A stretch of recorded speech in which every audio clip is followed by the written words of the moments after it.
Recolhida nas suas muralhas, a vila de Peniche permanece.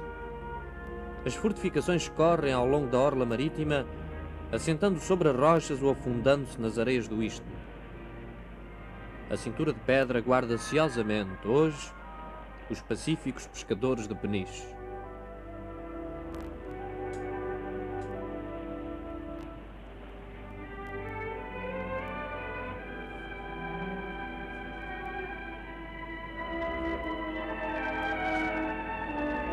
Está escrito nas suas vetustas pedras: Dom João III, rei de Portugal, pio e invencível, mandou construir esta fortaleza com baluartes para a defesa da vila e para afastar da costa os piratas, a pedido e expensas de Dom Luís de Ataíde, que foi 2 vezes vice-rei da Índia, senhor do termo da Touguia.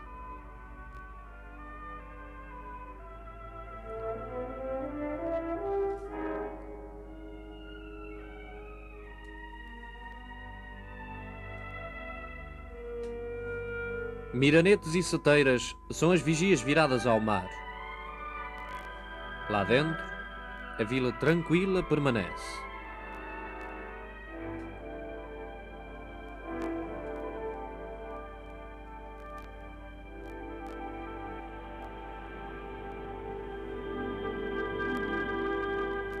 Os geólogos presumem que Peniche foi uma ilha rochosa. Porém, a ação do mar e do vento teria criado um istmo que a ligou ao continente, transformando-a numa pequena península.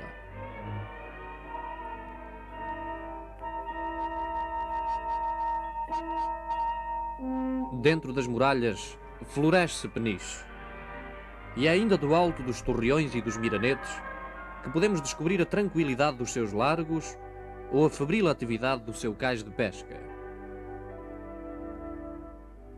Ora adormecida, ora desperta, a vila é o largo ou o cais. Ou ainda, as ruas solitárias com suas casas e igrejas antigas.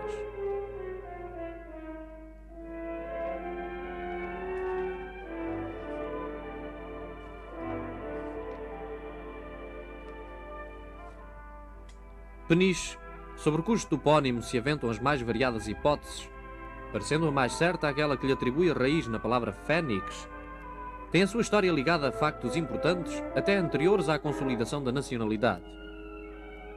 Aqui se diz que chegaram os exércitos de Caio Júlio César, perseguindo os valorosos Hermínios que da ilha teriam feito o seu reduto de resistência. Depois, e pouco tempo após terem terminado os trabalhos de construção das muralhas, serviram estas nos combates sustentados com as tropas inglesas que em 1589 desembarcaram nas costas da península sob o comando de Joan Norris para fazer vingar as pretensões à coroa portuguesa de Dom António, prior do Crato. E pelo tempo, a Praça de Peniche, importante pela sua situação estratégica, foi alvo de ataques contínuos, nomeadamente no decorrer das invasões francesas. Talvez por força destes factos, ou pelas determinações do destino, os penicheiros permanecem tranquilos, nostálgicos e um pouco acomodados. É isso que se observa na sua gente, nas suas ruas paradas, na sua atividade quase exclusivamente dependente do mar. Não é triste a gente nem a vila, mas de tudo e de todos se desprende uma tranquilidade antiga, de pausas constantemente inventadas, a que, no entanto, não falta uma intensa vida interior e espiritual. Talvez os próprios segredos da vida, ainda secretamente resguardados.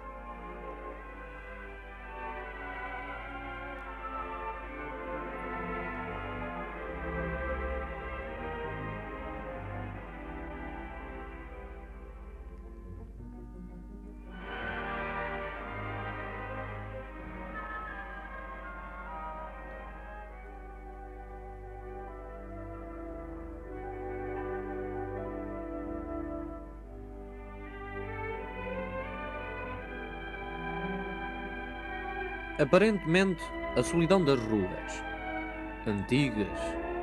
antigas de contemplativas casas na antiga contemplação do tempo.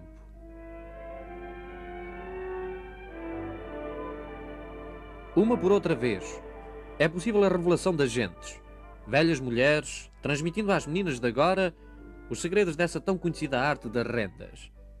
Esta é quase uma determinação para as mulheres de Peniche.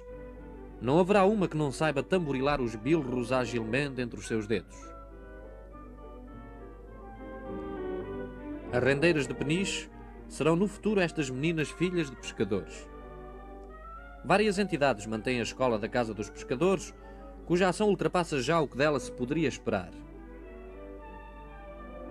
Com uma vasta ação social realizada, a Casa dos Pescadores, mantida com o esforçado carinho da sua diretora e das professoras, é um alfobre de intensas atividades que vão desde a recolha e alimentação das crianças de tenra idade, cujos pais consomem a existência num trabalho árduo, até ao ensino desta subtil e encantadora arte das rendas regionais, tão apreciadas quanto desconhecidas dentro e fora do país.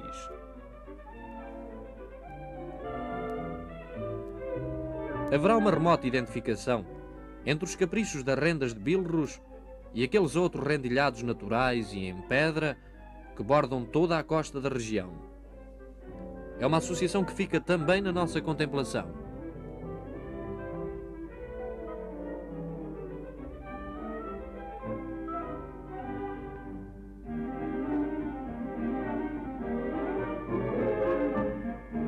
As ruas, e principalmente o cais de pesca, com o seu magnífico portinho, são o ponto de encontro de todas as atividades dos penichenses.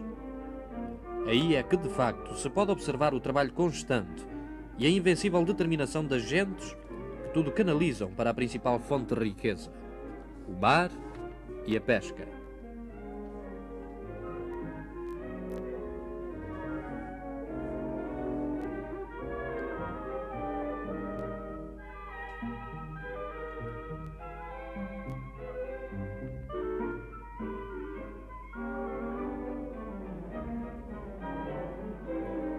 A vida dos pescadores é um ciclo constante de tarefas que se sucedem e completam quase sempre sem encontros marcados com as horas do dia ou da noite. É a conservação dos barcos e das redes, é a largada e a chegada do mar, é a faina da descarga, é até a construção dos próprios barcos.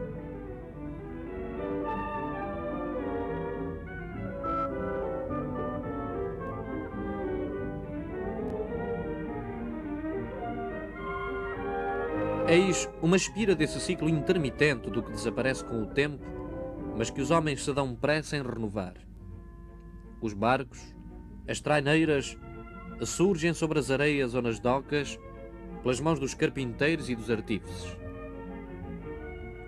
E cada um deles sabe pôr no seu trabalho aquela amabilidade que só promana de quem cria com íntima satisfação. Os barcos podem amanhã ser a casa de irmãos e de filhos. É neles que se recolherá o pão das mulheres e das irmãs.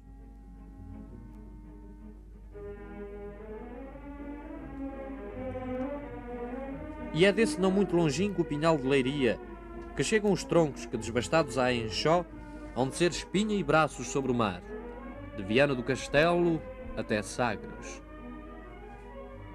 Eis um trabalho que não cansa nunca, porque está nele toda a amabilidade dos artífices que o executam a pensar no mar, sonhando cardumes ou temendo a força das vagas.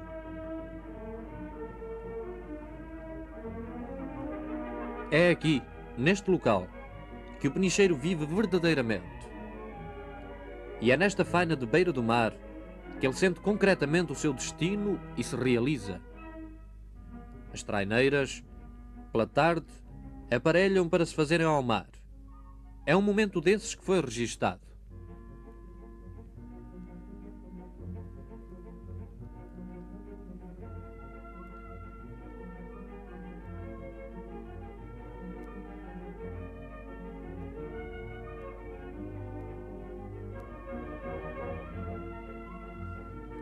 Os barcos descrevem um grande semicírculo, apontam ao fim dos resguardos do portinho e ei-los sobre as águas largas do mar.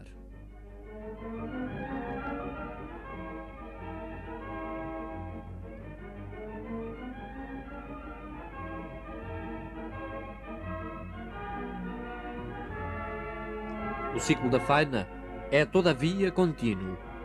Enquanto alguns iniciam a safra e ainda mal as suas silhuetas se confundiram no horizonte, já outros demandam o porto com a sua tarefa concluída, trazendo as boas ou as más notícias de algumas horas de trabalho.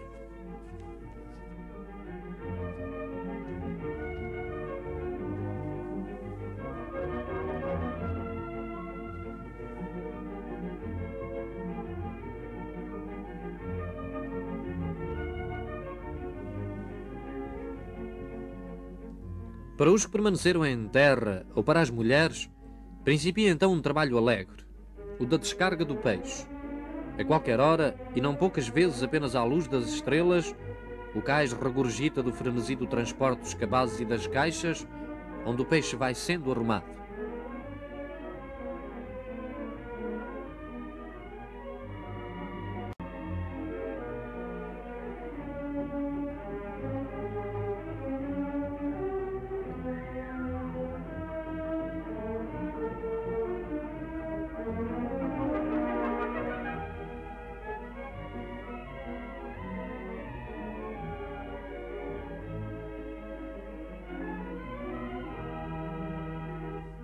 E é aqui que quase finda mais uma etapa do ciclo de vida dos pescadores de Peniche. O transporte do peixe para o local onde ele confirmará que o seu trabalho valeu a pena. A lota.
Os barcos alinhados no porto oferecem agora uma imagem tranquila que bem poucas vezes se repete.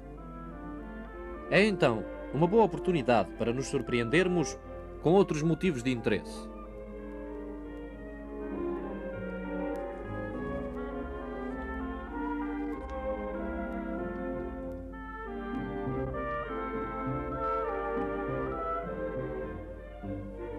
A Touguia da Baleia, antiga sede de concelho com suas duas igrejas que são monumentos nacionais, pousio e recreio do rei Dom Pedro, dos senhores da Touguia e outros nobres de então. Restam ainda vestígios do antigo Touril e esta igreja de belas arcarias é monumento nacional. Compêndio do passado, em Atouguia conservam-se ainda vestígios da época da dominação romana e constituem um lugar característico e aprazível. As armas gravadas nas pedras antigas foram picadas ou por ordem de Filipe III ou por via do destino dos Távoras. Povoação de trabalhadores da terra, artífices e tecelões, a Touguia perdeu muito da sua importância com a elevação de Peniche a vila.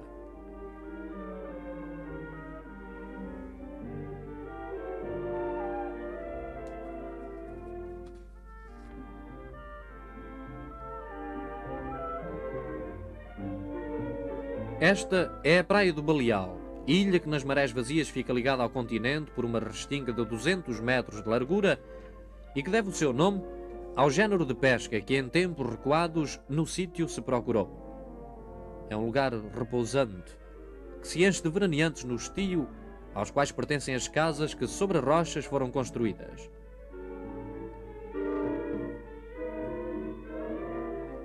Possui uma capelinha singela, onde é venerada a imagem de Nossa Senhora das Mercês.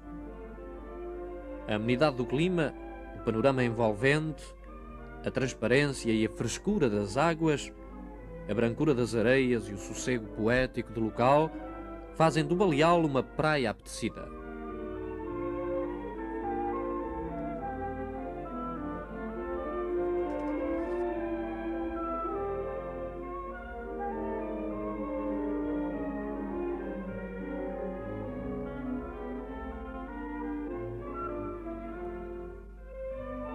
Retornando a Peniche, resta-nos agora visitar as imediações do Cabo Carvoeiro. Logo à entrada, a Ponta da Papoa, onde jaz irremediavelmente perdido o último barco encalhado nos traiçoeiros e impassíveis rochedos de toda a costa. Apesar de tudo, a Papoa é um lugar poético e sedutor.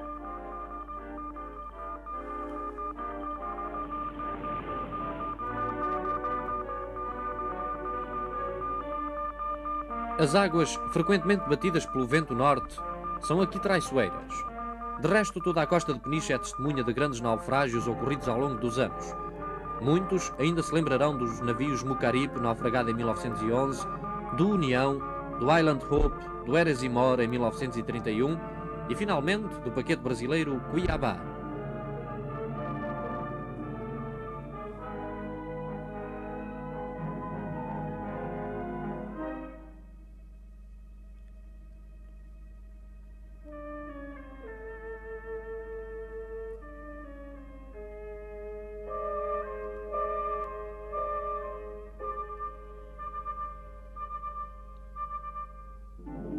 Este é o lugar dos remédios, cerca do Cabo Carvoeiro. Aí está a graciosa capelinha cavada na própria rocha e onde, diz a lenda, se produziu o milagre da imagem do Senhor Jesus que, não cabendo no seu esquife de rocha, cresceu este, de modo que a imagem aí ficou absolutamente reclinada.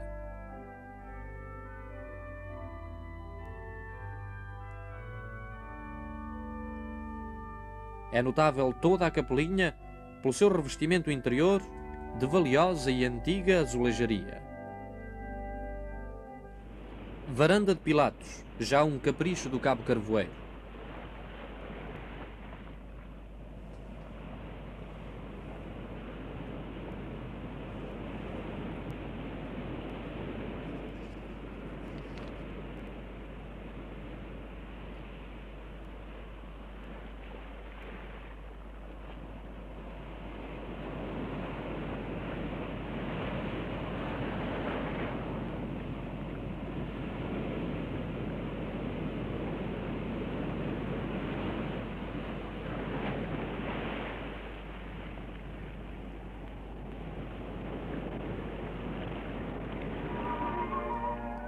Presentemente, é muito fácil e agradável ir à Berlenga. De Peniche, está assegurado o transporte por um moderno barco para 180 pessoas, com todos os requisitos modernos de conforto e segurança.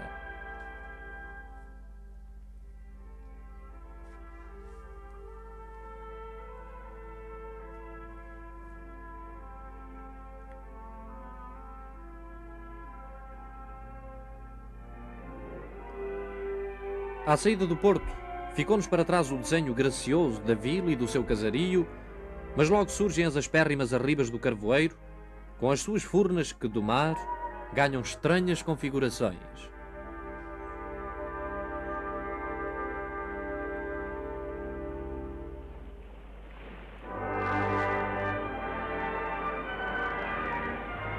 A Berlenga jaz pesada no oceano, esperando o verão, altura em que milhares de pessoas aí vão num passeio agradável.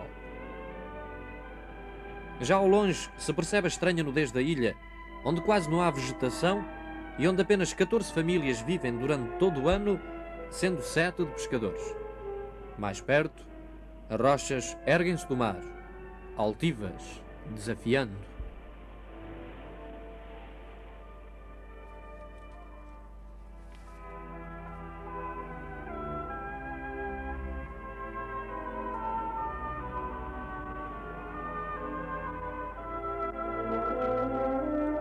Milhares de pessoas, ao longo do verão, vêm devassar os segredos da ilha que não tem mais do que 1500 metros de comprimento. Foi um desses desembarques que surpreendemos numa altura em que ainda não era intenso o movimento de turistas.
Em 1513, em plena época do Venturoso, a Rainha Dona Maria, a pedido do seu confessor Frei Gabriel, da Ordem de São Jerónimo, fundou ali um convento de 5 religiosos dedicado a Nossa Senhora da Misericórdia para assistência aos navegantes que ali aportassem.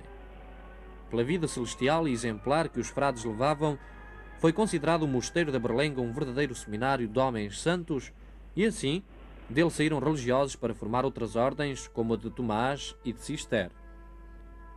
Em 1570, perigando a vida dos monges na ilha pelos constantes assaltos de que eram vítimas pelos corsários ingleses, franceses e espanhóis, foram os frades transferidos a seu pedido por Dona Catarina, mulher de Dom João III, para um convento que mandou levantar no sítio de Val Bem Feito, no concelho de Óbidos, a légua e meia de Peniche.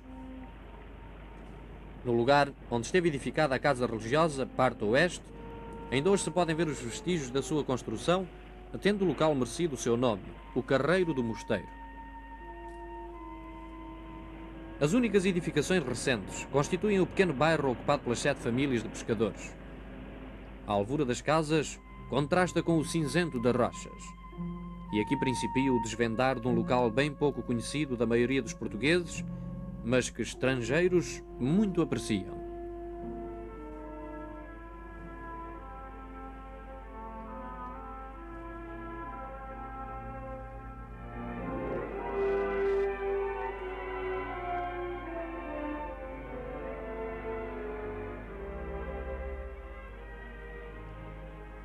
Num dos locais mais elevados da ilha está o farol onde vivem 6 famílias, a do chefe do farol e as dos funcionários que têm a cuidado a sua manutenção.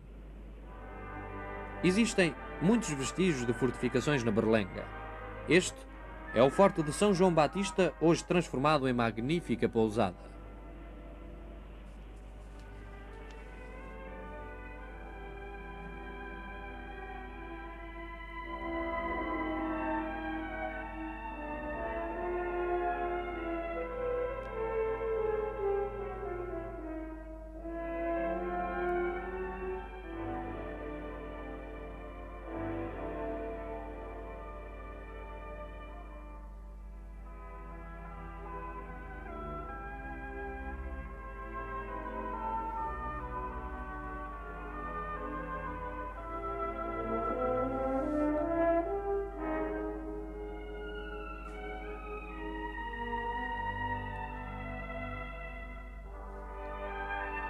São inesgotáveis os ângulos sempre novos de ver e admirar na Berlenga, ao passo que pedras e sítios nos recordam passos da sua história.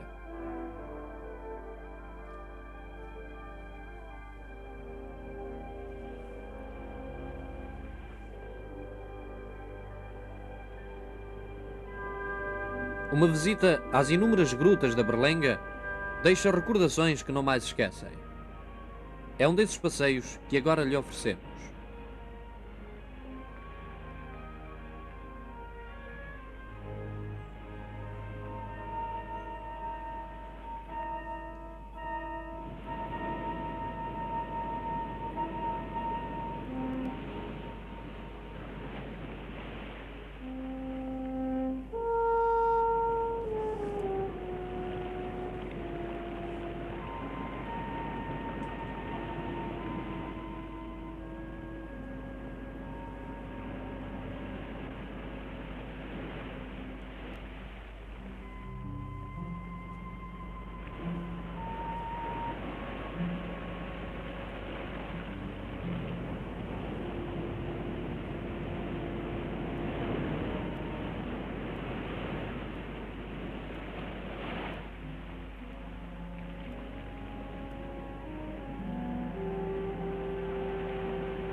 permanece solene no meio do oceano a berlenga, imóvel, contemplativa, pedaço de terra fora do mundo, mar e terra agrestes, mas aprazíveis.